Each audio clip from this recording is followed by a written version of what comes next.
America Iran இடையே 21 மணி நேரம் நீடித்த அமைதி பேச்சு தோல்வியடைந்ததால் மீண்டும் போர் மூளும் அபாயம். எரிபொருள் விநியோகத்தில் மேலும் சிக்கலை உருவாக்கி விலை தாறுமாறாக உயரக்கூடும் என அச்சம்.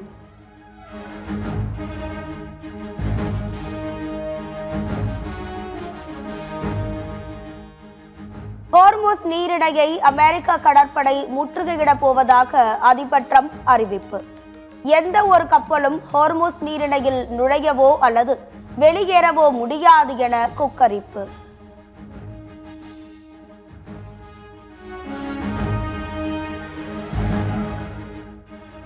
ஈரான் அரசால் அனுமதி வழங்கப்பட்ட சரக்கு கப்பல்கள் மட்டுமே ஹோர்முஸ் நீரிணையை கடந்து செல்ல அனுமதி. போர்க்கப்பல்கள் நுழைய முயற்சித்தால் மிகப்பெரிய தாக்குதல்களை நடத்துவோம் என ஈரான் புரட்சிப்படை எச்சரிக்கை.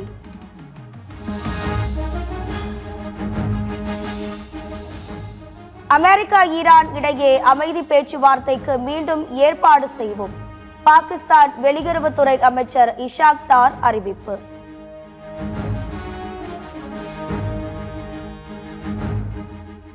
ஈரானுக்கு ஆயுதம் வழங்கினால் பெரும் பிரச்சனையில் சிக்குவீர்கள். சீனாவுக்கு அமெரிக்க அதிபர் ட்ரம்ப் கடும் எச்சரிக்கை.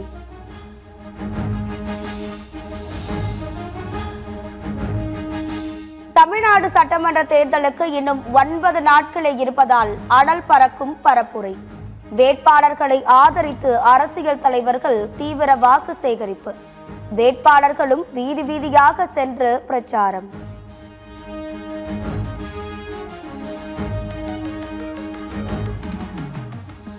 தமிழ்நாடு சட்டமன்ற தேர்தலை ரத்து செய்ய கோரிய வழக்கு உச்சநீதிமன்றத்தில் இன்று விசாரணை. அரசியல் கட்சிகள் வாக்காளர்களுக்கு இலவசம் அறிவித்து வாக்கு கேட்பதால் தேர்தலை ரத்து செய்ய வேண்டும் என வழக்கு.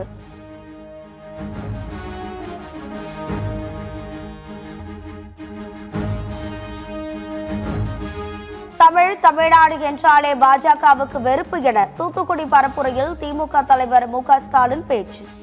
மும்மொழி கல்விக் கொள்கையை செயல்படுத்த மாட்டோம் என்று எடப்பாடி பழனிசாமியால் பாஜகவை சொல்ல வைக்க முடியுமா என சவால். தமிழ்நாடு தமிழர்கள் என்றாலே அவங்களுக்கு வெறுப்பு. மும்மொழி திட்டம் கிடையாதுன்னு சொல்ல வைக்க முடியுமா? தேசிய கல்விக் கொள்கை என்கிற காவிக் கொள்கையை தமிழ்நாட்டில் செயல்படுத்த மாட்டோம்னு உங்களால் சொல்ல முடியுமா?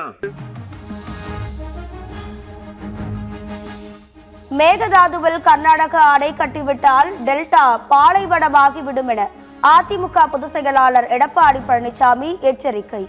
சவால் விட்டுக் கொண்டிருக்கும் கர்நாடக அமைச்சரை தமிழகத்திற்கு அழைத்து வந்து ஓட்டு கேட்பதாக விமர்சனம். மேகதாது அணை கட்டுங்கிறான். மேகதாது அணை கர்நாடகாவில் கட்டி தீர வேண்டும் அப்படின்னு அங்க இருக்கின்ற நீர்ப்பாசனத்துறை அமைச்சர் அவர் குறிப்பிடுறார். சட்டமன்றத்தில் அதுக்கு முதற்கட்ட நிதி ஒதுக்கிட்டாங்க. எனக்கு நீதிமன்றம் வரைக்கும் போயிட்டாங்க. அப்படிப்பட்டவரை இங்க தமிழ்நாட்டுக்கு அழைச்சி வந்து ஓட்டு கேட்கிறேன். உங்கள் வீட்டில் திருட போகிறேன், அதற்கு முன்பணமாக 2000 ரூபாய் கொடுத்தால் வாங்கிக் கொள்வீர்களா? வாக்குக்கு கொடுக்கும் பணத்தை வாங்குவது குறித்து பரப்புரையில் சீமான் கேள்வி. உன் வீட்டில் 5 லட்சம் ரூபாயை நான் திருடி விட்டு, அம்மா உங்க வீட்டில் 5 லட்சம் ரூபாயை திருடி விட்டேன், இந்தாங்க உங்களுக்கு 5000 என்று கொடுத்தால், அதில் உங்களுக்கான பங்கு என்று கொடுத்தால் ஏற்பீர்களா?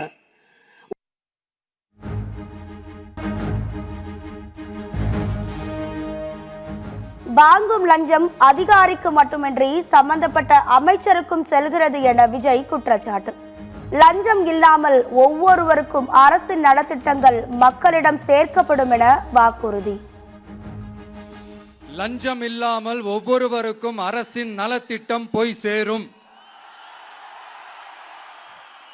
அதற்கென தனியாக ஒவ்வொரு குடும்பத்திற்கு ஆதார் கார்டை போல ஒரு தமிழ்நாடு சிட்டிசன் பிரிவிலேஜ் கார்டு வழங்கப்படும். அரசியலுக்கு வந்தால் வீதிக்கு வர வேண்டும், கேரவன் அரசியல் செய்யக்கூடாது என விஜய் மீது செல்வ பெருந்தகை விமர்சனம். பாஜக தலைவர்கள் தமிழகத்திற்கு 200 நாட்கள் வந்தாலும் எந்த தாக்கத்தையும் ஏற்படுத்தாது என திட்டவட்டம்.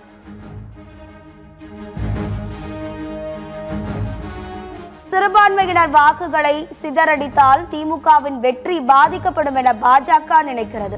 விஜயை தனித்து போட்டியிட வைத்தது பாஜக தான் என திருமாவளவன் விமர்சனம். சேலத்தில் பரப்புரை முடிந்து புறப்படும் போது திடீரென மயங்கிய பாமக நிறுவனர் ராமதாஸ். சர்க்கரை அளவு குறைந்ததால் மயக்கம் ஏற்பட்டதாகவும் இயல்பு நிலைக்கு திரும்பிவிட்டதாகவும் மருத்துவமனை தரப்பில் தகவல்.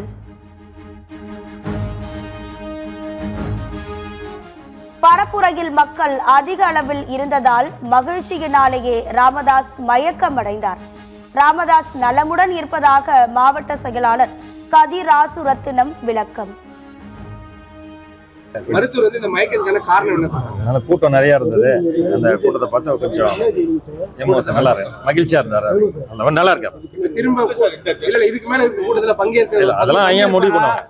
இல்ல அதெல்லாமே ஐயா இல்ல அதெல்லாம் ஐயா முடிவு பண்ணுவாங்க. அதெல்லாம் நல்லா இருக்காரு. இப்போதைக்கு வந்து நான் ரொம்ப நல்லா இருக்காங்க. ஒண்ணும் இல்ல, ஐயா எல்லாத்தையும் பேசிட்டு. முதலமைச்சர் வேட்பாளராக இருக்கும் எடப்பாடி பழனிசாமி கண்ணியத்துடனும் மாண்புடனும் பேச வேண்டும். ஒரு மூன்றாம் கட்ட பேச்சாளர் மாதிரி பேசக்கூடாது என தேமுதிக பொதுச் செயலாளர் பிரேமலதா அறிவுரை.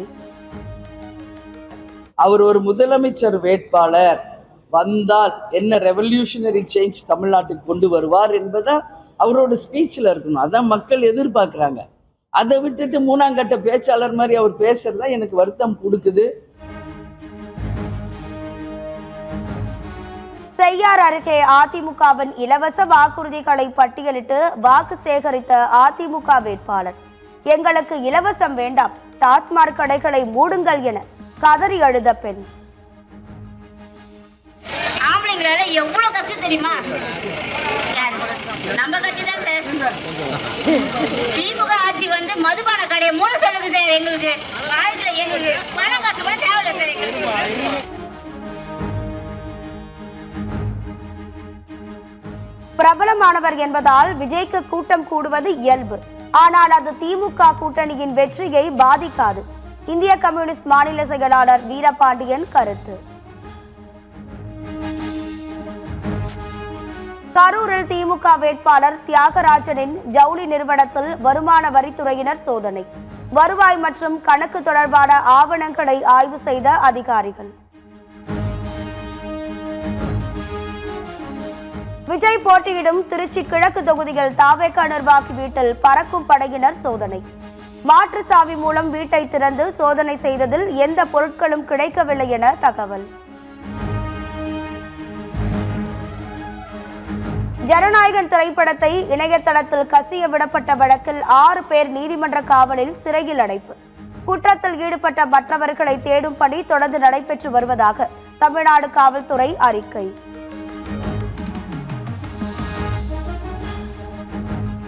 தமிழ்நாட்டில் இன்று முதல் இயல்பை விட 3 டிகிரி செல்சியஸ் வரை அதிகரிக்கும். கத்திரி வெயில் தொடங்கும் முன்பே வெயில் கொளுத்துவதால் தவிக்கும் மக்கள்.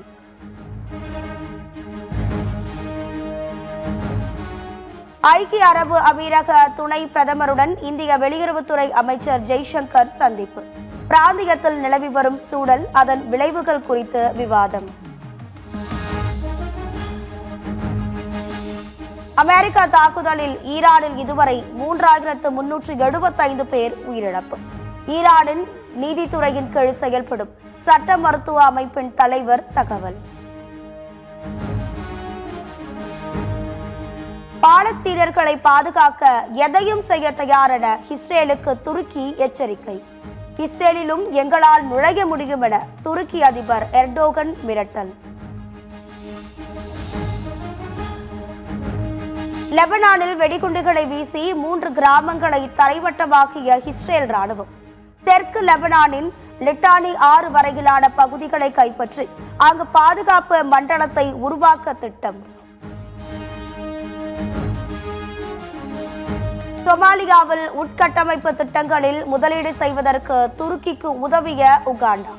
அழகான பெண்ணை தனக்கு திருமணம் செய்து வைக்க வேண்டும் என உகாண்டா ராணுவ தளபதி மிரட்டல்.